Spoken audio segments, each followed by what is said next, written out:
तो चलिए एक बड़े ही दिलचस्प ऐतिहासिक रहस्य से शुरुआत करते हैं।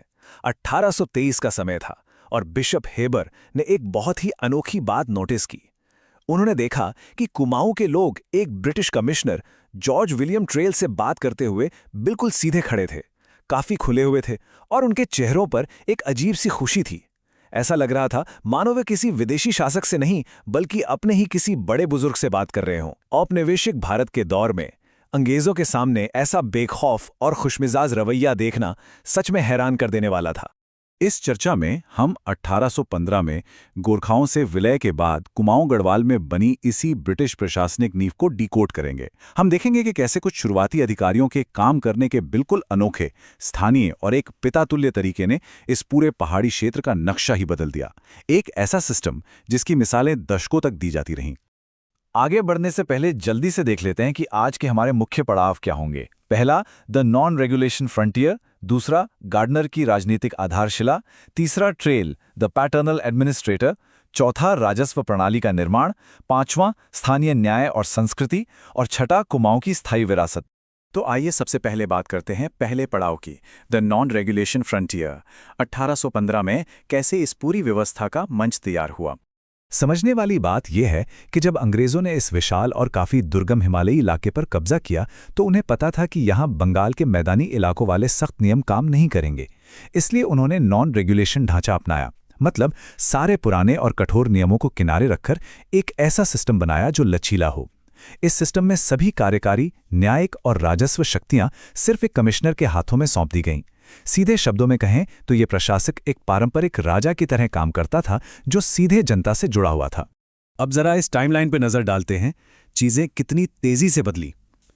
1815 में गोरखाओं से इस इलाके को लिया गया और तुरंत मई 1815 में एडवर्ड गार्डनर को यहां का कमिश्नर बना दिया गया। और फिर लगभग एक साल बाद ही अप्रैल 1816 में जॉर्ज विलियम ट्रेल ने ये कमान संभाल ली।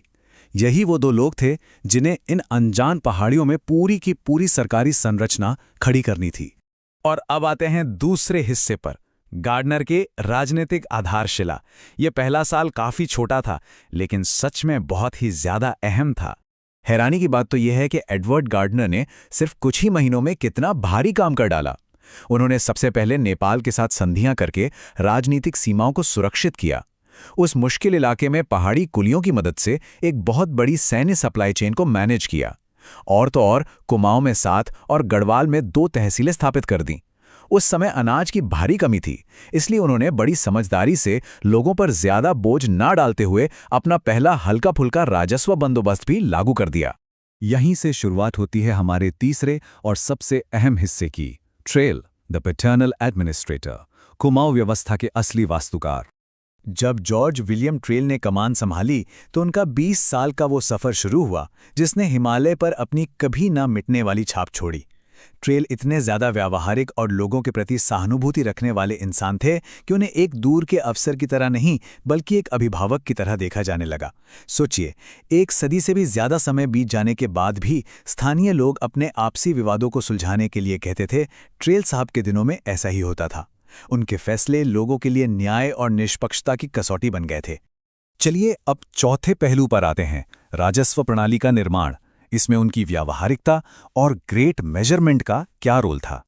इस चार्ट को देखिए, ये ट्रेल की प्रशासनिक कुशलता का बेहतरीन उदाहरण है। उन्होंने देखा कि सरकार पर वित्तीय बोझ बहुत ज्यादा है, तो उन्होंने क्या किया, 18 सालों के अंदर अंदर प्रशासनिक इकाइयों को सिकोड़ना शुरू कर दिया। 1816 में जो 9 तहसीलें थी उन्हें घटाकर 1823 में 4 और अंत में 1834 तक सिर्फ 3 कर दिया। बिना सिस्टम को बिगाड़े खर्च को कम करने का ये एक सटीक मास्टर स्ट्रोक था। राजस्व के ही क्षेत्र में 1823 का संवत 80 या ग्रेट मेजरमेंट एक और शानदार कदम था। पहाड़ों के सीढ़ीदार खेतों को मैदानों की तरह नापना तो लगभग नामुमकिन था ना, इसलिए ट्रेल ने मैदानी स्टाइल के उन मुश्किल सर्वे को पूरी तरह नकार दिया। इसके बजाय उन्होंने व्यवहारिक अनुमान या गेस एस्टिमेट्स का तरीका अपनाया। उन्होंने टैक्स का बोझ सही तरह से बांटने के लिए स्थानीय लोगों की ही सभाएं बुलाईं और उनके बीच बैठकर उनकी सहमति से ही सारे फैसले लिए। लॉ एंड ऑर्डर के लिए तो उन्होंने एक बिल्कुल ही नई चीज इजाद कर दी, हिल पटवारी यानी पहाड़ी पटवारी। ये मैदानी इलाकों के अकाउंटेंट से एकदम अलग थे, जो सिर्फ जमींदारों के लिए काम करते थे। इसके उलट ये पहाड़ी पटवारी सीधे सरकार के एजेंट थे, जिन्हें राज्य से वेतन मिलता था। और सबसे खास बात, ये एक साथ राजस्व, विवाद और अपराध सब कुछ संभालते थे। बिना किसी महंगी पुलिस फोर्स के प्रशासन चलाने का ये एक बेहद अनूठा और शानदार तरीका था। आगे बढ़ते हैं 5वें हिस्से की तरफ, स्थानीय न्याय और संस्कृति। हिमालय के रंग में पूरी तरह ढल जाने की कहानी। ट्रेल का दिमाग सिर्फ रेवेन्यू में ही नहीं, बल्कि लोगों की संस्कृति और न्याय व्यवस्था में भी खूब चलता था। सबसे बड़ी बात, उन्होंने मैदानी इलाकों की उलझाऊ कानूनी प्रक्रियाओं से पहाड़ी लोगों को बचाया। फालतू के मुकदमों को रोकने के लिए उन्होंने वकीलों पर ही बैन लगा दिया। उन्होंने लोगों की धार्मिक भावनाओं का सम्मान किया और कभी किसी को शपथ लेने के लिए मजबूर नहीं किया।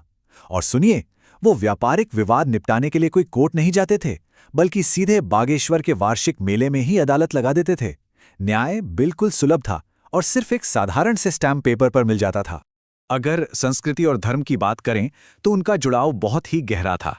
इस इमेज से साफ पता चलता है कि उन्होंने मंदिरों के सदाव्रत बंदोबस्त को खुद निजी तौर पर मैनेज किया। बद्रीनाथ के तीर्थयात्रियों के लिए जो चैरिटी फंड आता था, उसमें से बचे हुए पैसों से उन्होंने उन्हीं तीर्थयात्रियों के काम आने वाली सड़कों की मरम्मत करवाई। यही नहीं, उन्होंने नंदा देवी मंदिर की पूजा को भी फिर से शुरू करवाया। इस गहरे सांस्कृतिक जुड़ाव ने कई बड़ी ही दिलचस्प कहानियों और किंवदंतियों को भी जन्म दिया। कहा जाता है कि जिसे आज हम ट्रेल पास कहते हैं, वहां की भारी बर्फबारी में ट्रेल की आंखों की रोशनी कुछ समय के लिए चली गई थी। जब उनकी रोशनी वापस आई तो उन्होंने आभार जताने के लिए अपनी तरफ से नंदा देवी की पूजा के लिए पैसे दिए। इन्हीं छोटी छोटी लेकिन अहम बातों ने उन्हें एक रूखे नौकरशाह से ऊपर उठाकर एक बहुत ही परोपकारी प्रशासक बना दिया था। अब आते हैं अपने आखिरी हिस्से पर, कुमायूं की स्थायी विरासत। 1815 से लेकर आधुनिक युग तक का ये सफर कैसा रहा? ट्रेल की बनाई ये नींव कोई आम नींव नहीं थी। इसका असर बहुत लंबे समय तक रहा। उनका ये ढांचा इतना सॉलिड और असरदार था कि बाद में आने वाले कमिश्नरों जैसे बैटन और सर हेनरी रामसे को भी सफल होने के लिए उसी जनसमर्थक रास्ते पर चलना पड़ा। इतिहासकार डब्ल्यू भाल्ले ने उन्हें सभी आपात स्थितियों के समान और परखी हुई क्षमता वाला प्रशासक कहा है। हालांकि उनका राज करने का तरीका थोड़ा निरंकुश जरूर था, लेकिन वो अपने समय से कहीं आगे और पूरी तरह से प्रगतिशील था।